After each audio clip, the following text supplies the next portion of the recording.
Jamaican ghost stories that will keep you up at night. A devilish old man. Full story.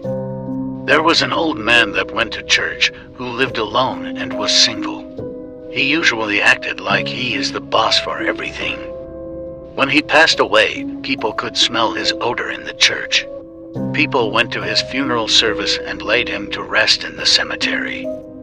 On the way back, the bus broke down. The people had to walk back. While everyone was walking, a ghost was leading an old woman away. It was leading her over a bridge. The people never saw anything like that. It stayed with them all their lives. The old woman was very lucky she didn't go all the way over. Her fall was broken by the banking over the bridge. A male family friend had to pull her up. She was haunted by Duppies and was getting attacked many times after that, but she eventually passed away at a very old age. She thought that her own brother was working obeah on her.